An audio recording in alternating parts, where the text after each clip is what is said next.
Hello, welcome back to my channel. আজকে আমি শাহি ক্ষীর রান্না করে দেখাবো। এটাকে আপনারা ফিরনি বলতে পারেন, পায়েস বলতে পারেন। খুবই ইয়ামি একটা ডেজার্ট। সবাই কম বেশি রান্না করতে পারে, বাট আমি একটু ডিফারেন্ট করে রান্না করছি। খেতে খুবই মজা। অবশ্যই আপনারা বাসায় বানিয়ে দেন গিয়ে কমেন্টসে জানাবেন কেমন হয়েছে। ফার্স্টেই আমি এখানে 4 কেজি দুধ নিয়ে নিয়েছি। লিকুইড দুধটা আমি নিয়ে নিব এখানে। যদি খাঁটি দুধ নিতে পারেন সেটাতে খুবই ভালো হয়। আমি এখানে 4 কেজি দুধকে বয়েল করে 2 কেজি বানিয়ে ঘন করে নেব। দেন আমি পিওর যেই চিনিটা আছে সেটা দিয়ে দিচ্ছি। আমি পোলাওয়ের চাল নিয়ে নিয়েছি হাফ কাপ পরিমাণ। দুধ যখন প্রায় ঘন হয়ে আসবে সেই সময় করে ইনগ্রিডিয়েন্টসগুলো দিয়ে দিতে হবে। আমি কিশমিশ নিয়ে নিয়েছি, এলাচ, দারুচিনি। চালটা আমি খুব সুন্দর করে ধুয়ে ডিরেক্ট সেদ্ধ না করেছি। অনেকে সেদ্ধ করে নেয়, সেটাও করে নিতে পারেন, বাট আমি এখানে চালটাকে ওয়াশ করে নিয়ে নিচ্ছি।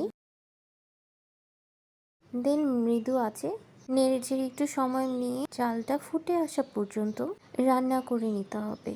আমি এখানে চিনিটা পরে দিব, কজ চিনিটা দিলে পানিটা ছাড়বে, সেটা অনেক বেশি হয়ে যাবে। সো নামানোর একটু আগে আমি চিনিটা নিয়ে নিব। আপনারা চাইলে আগেও দিয়ে দিতে পারেন।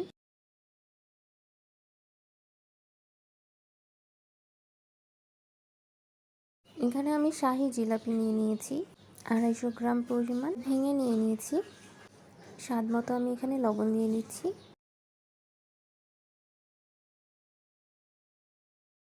আর এই টাইমটাতে আমি গিয়ে প্রায় 1 কেজি পরিমাণ চিনি সেটা নিয়ে নিলাম। চিনি পরিমাণটা একটু বেশি দিব, আমি মিষ্টিটা একটু বেশিই খাই।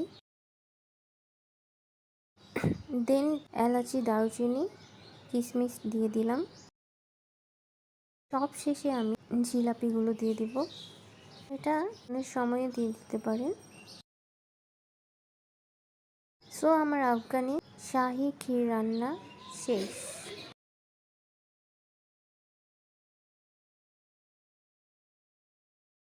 ও, ক্ষীরে যদি আমি গুড় না দিই তাহলে তো সেটা অসম্পূর্ণই থেকে যায়। তো লাস্টে আমি গুড়টা মিক্স করে নিচ্ছি। আপনারা চাইলে এটা স্কিপ করে শুধু চিনি দিয়ে রান্না করতে পারেন। এটার স্মেলটা খুবই সুন্দর আসবে।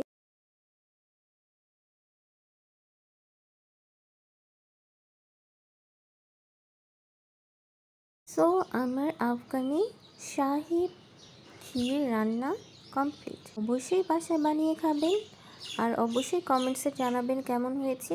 এখন আমি এটা খাবো, সো আপনাদেরকে